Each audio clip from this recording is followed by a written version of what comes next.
Okay, so like most Star Wars fans, I'm a pretty big fan of The Mandalorian. I think it's one of the best things to happen to Star Wars in quite a while.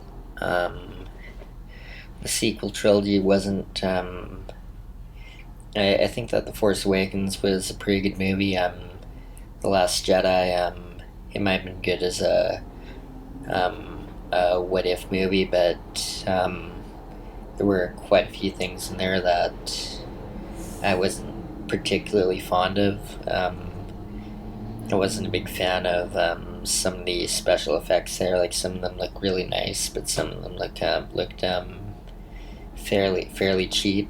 I remember I don't think that I watched in theaters because at the time I was going through some things, so I was kind of in a bad place, so I couldn't really take the time to go to a movie theater. But I know that I did see it at some point, and when it first came out, because I do remember seeing the Carrie Fisher scene, or the Princess Leia flying through space scene, and I remember thinking to myself, I think I actually said out loud, this will be the next, I don't like sand, which is, from, the Star Wars Episode 3, where Anakin's talking to, Padme, and he goes, like, I don't like sand, and that became, like a meme, right?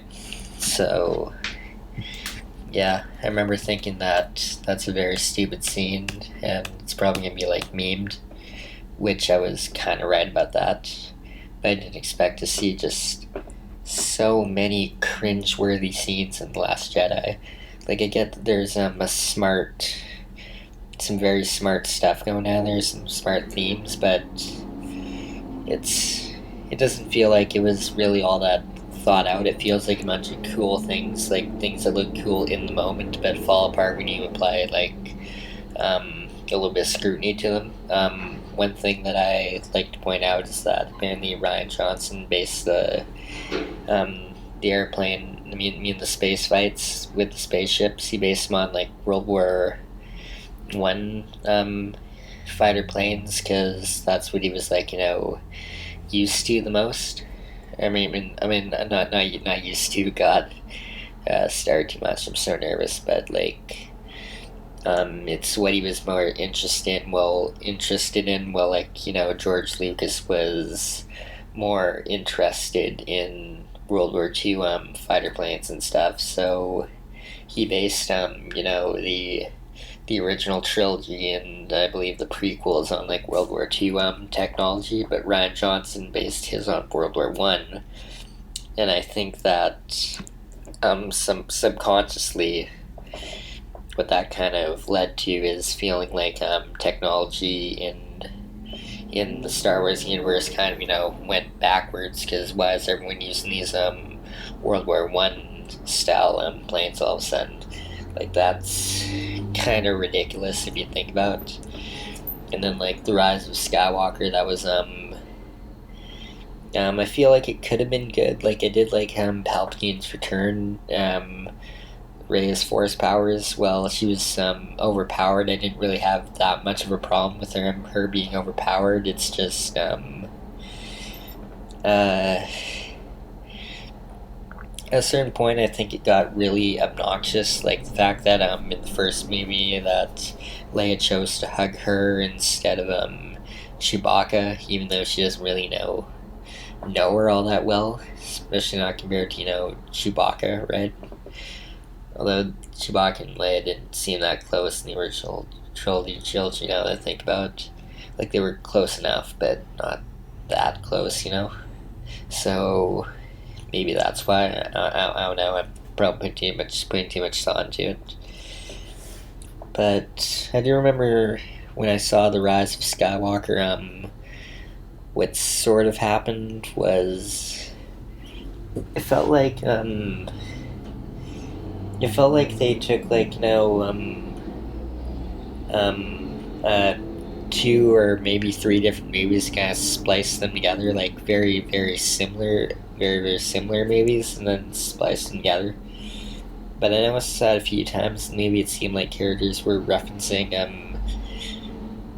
things that just didn't happen in the movie, or at least I didn't remember them happening in the movie, so it was a bit.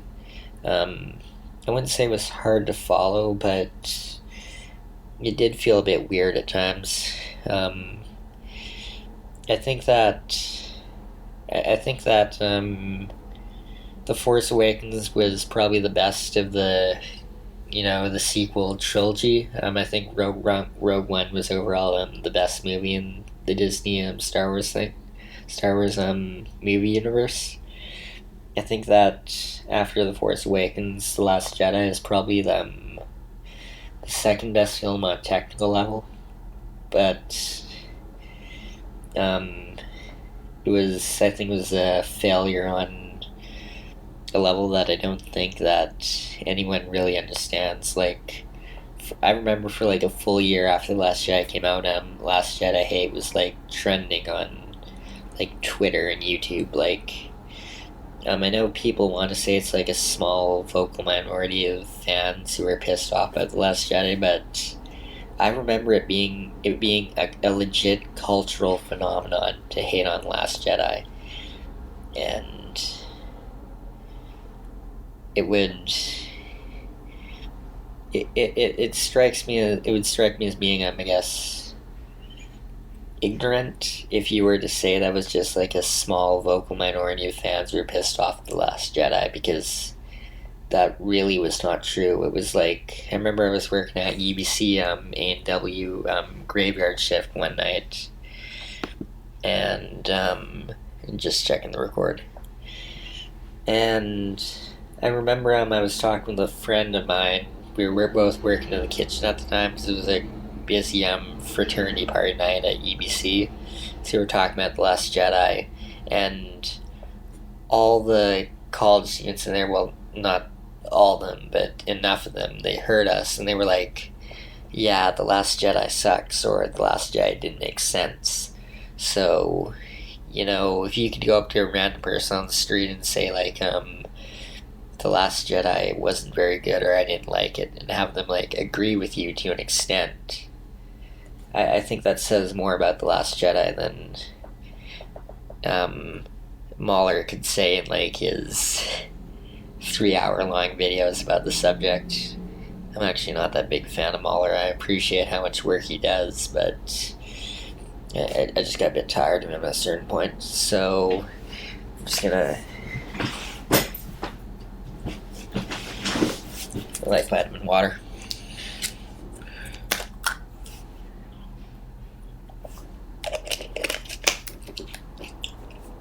Yeah, that was a pop. Okay, so now for why we're here, which is I'm gonna read a little bit of a fanfiction story I really like.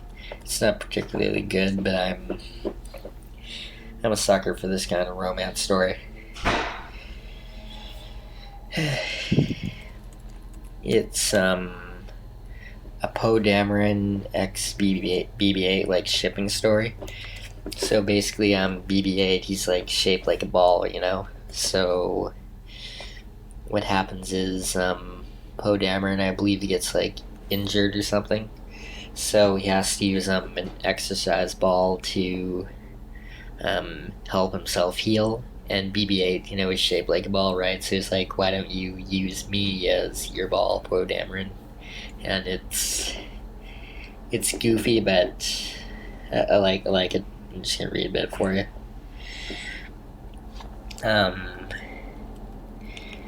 It's on Archive of Our Own. It's written by a user named Aurae, Aurae. Summary is BB-8 is jealous of Poe's therapeutic exercise ball. Apparently it's a gift for Reby 10. And yeah.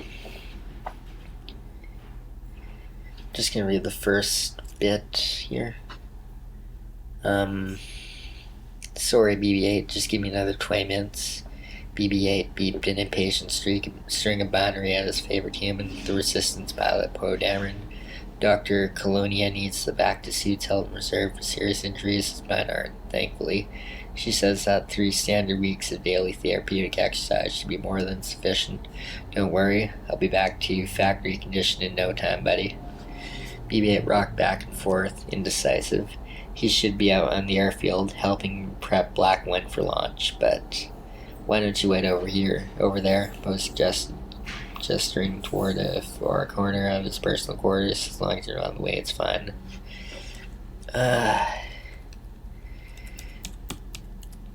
It feels awkward reading this thing out loud because, it's written in that fanfiction style of sentences just like hanging there instead of like in a paragraph as in most stories are. Somebody once told me that people call teenagers, I guess, called anime style, I guess, which is kind of makes sense. I've seen some of those Eastern stories be kind of written like that. But the reason they're written like that is because the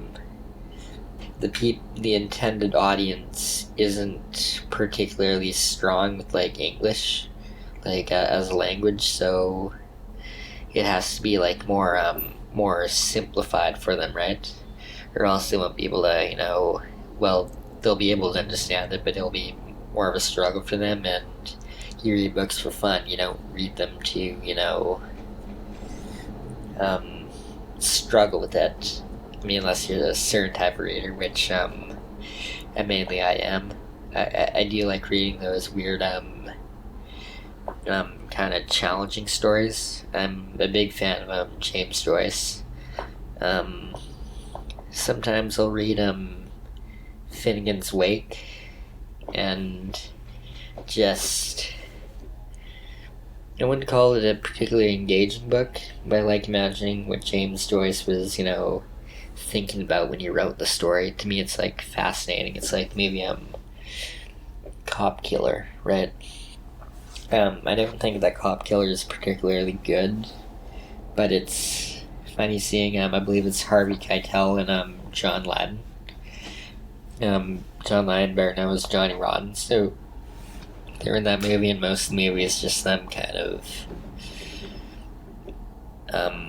conflicting with each other a bit.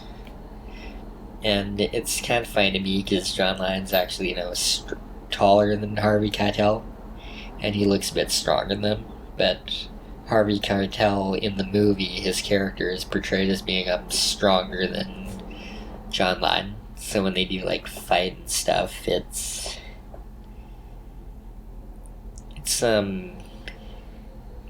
interesting because John Ladden is just so much more proficient at fighting. He is he can easily overpower Harvey Keitel, but he's written so that he can't. I'd recommend checking out Cop Killer, but be prepared for, you gotta make concessions for it, because it's kind of boring in parts. It's kind of slow-paced, kind of confusing. It feels like every take in the movie was a first take, which is kind of interesting because you don't generally think of how many takes it took to get a scene right in a movie, but for every scene in the movie that you probably took quite a few takes to get right.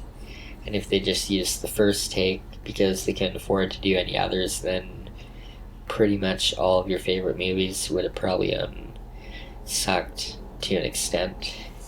There are exceptions to that, some actors do indeed keep all their first takes for whatever reason, but even then, their co-stars, they might not have the same level of skill and discipline to, be able to do that, right? Anyway, let's see. I fast-forwarded a bit to this bit where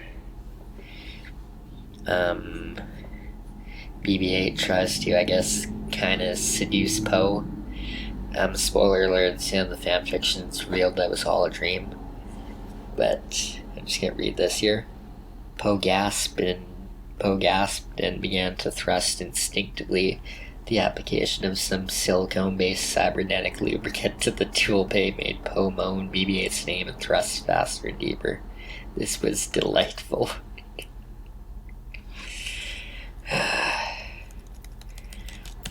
Okay, so last thing right here. Okay, the last two sentences of the story are, "Hey buddy, what are you doing?" With a quick, simple snip of his cutting tool, BB-8 popped Poe's inflatable orange ball that he was like totally jealous of. I gotta say, Poe Dameron was one of my favorite characters in the Disney sequel trilogy. And I really like BB-8 too. I feel like he could have been Baby Yoda before Baby Yoda was a thing. Give him like a really big marketing thing. Lots of toy sales and stuff.